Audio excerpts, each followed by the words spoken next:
कहानी सोने का वृक्ष। हिमालय की तलहटी में बसे एक छोटे से गांव में अर्जुन नाम का युवक रहता था। वह ईमानदार और मेहनती तो था, लेकिन उसका मन हमेशा ज्यादा पाने की चाह में उलझा रहता। अर्जुन का सपना था कि वह इतना अमीर बन जाए कि उसके पास दुनिया की हर सुख सुविधा हो। हालांकि उसकी मेहनत से उसे केवल उतना ही मिल पाता जिससे उसका और उसके परिवार का गुजारा हो सके। एक दिन अर्जुन लकड़ियां काटने के लिए जंगल गया। उस दिन सूरज हल्के बादलों के पीछे छिपा था और जंगल में पक्षियों की चहचहाहट गूंज रही थी। अर्जुन अपने काम में लगा हुआ था कि तभी उसने एक बूढ़े साधु को देखा जो एक पेड़ के नीचे ध्यानमग्न बैठा था। साधु का चेहरा तेज से दमक रहा था और उनके चारों ओर एक अद्भुत शांति का वातावरण था। अर्जुन ने उनके पास जाकर कहा, महाराज, आप यहाँ अकेले इस घने जंगल में क्या कर रहे हैं?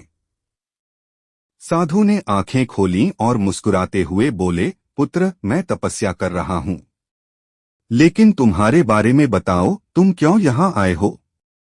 अर्जुन ने अपनी कठिनाइयां और अपनी धन दौलत की चाह साधु को बता दी। साधु ने ध्यानपूर्वक उसकी बातें सुनी और कहा, तुम्हारे पास सच्चे दिल की ताकत है। तुम्हारी मेहनत और ईमानदारी को देखते हुए मैं तुम्हें एक वरदान देना चाहता हूँ। साधु ने अपनी आंखें बंद की और फिर बोले, उस पहाड़ी के पीछे एक अद्भुत सोने का वृक्ष है। उसके फल सोने के हैं और जो भी उनकी सही मात्रा में उपयोग करेगा उसकी हर इच्छा पूरी होगी। लेकिन याद रखना, जितने फल तुम्हें चाहिए केवल उतने ही तोड़ना। लालच मत करना, क्योंकि वृक्ष का स्वभाव बहुत कठोर है। अर्जुन की आंखें लालच से चमक उठीं। उसने साधु का धन्यवाद किया और दौड़ता हुआ पहाड़ी की ओर बढ़ गया। पहाड़ी के पीछे पहुंचकर अर्जुन ने देखा कि वहां सचमुच एक विशाल वृक्ष खड़ा था। उसकी हर डाल पर सोने के फल चमक रहे थे। उन फलों की चमक इतनी तेज थी कि अर्जुन को अपनी आंखें ढकनी पड़ी। उसकी खुशी का ठिकाना नहीं रहा। उसने तुरंत कुछ फल तोड़े और घर लौट आया। अर्जुन ने सोने के फल गांव के व्यापारी को बेचे और खूब पैसा कमाया। अब उसके पास सुंदर कपड़े, अच्छा खाना और ढेर सारे पैसे थे। लेकिन जितना वह पाता उतना ही उसकी चाहत बढ़ती जाती।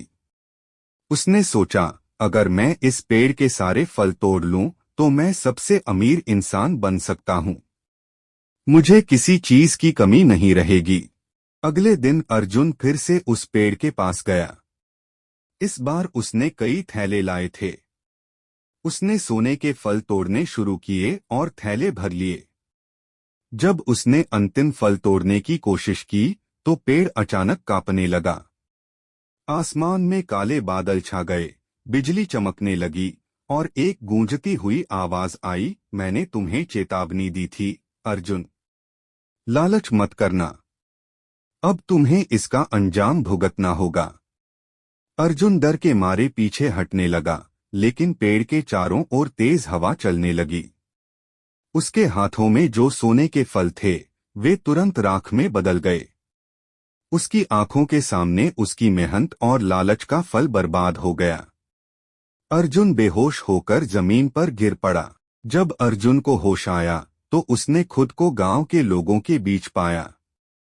उसने अपनी गलती स्वीकार की और साधु की दी हुई चेतावनी याद आई। गांव के बुजुर्गों ने उसे समझाया, अर्जुन, संतोष और ईमानदारी का जीवन ही सच्चा सुख देता है। लालच का परिणाम हमेशा विनाशकारी होता है। उस दिन से अर्जुन ने लालच छोड़कर ईमानदारी और संतोष के साथ जीने का प्रण लिया। उसने अपनी मेहनत से दोबारा अपने जीवन को संवारा। अब वह गांव में सबसे खुशहाल व्यक्ति था, क्योंकि उसे यह समझ आ गया था कि सच्चा सुख दौलत में नहीं बल्कि संतोष और शांति में है। लालच का परिणाम हमेशा विनाशकारी होता है। संतोष में ही सच्चा सुख है। मेहनत और ईमानदारी से किया गया काम हमेशा फलदायी होता है। दोस्तों, वीडियो पसंद आया हो तो लाइक और शेयर कर दीजिए और नए वीडियो के लिए हमारे चैनल को भी सब्सक्राइब कर लीजिए। धन्यवाद।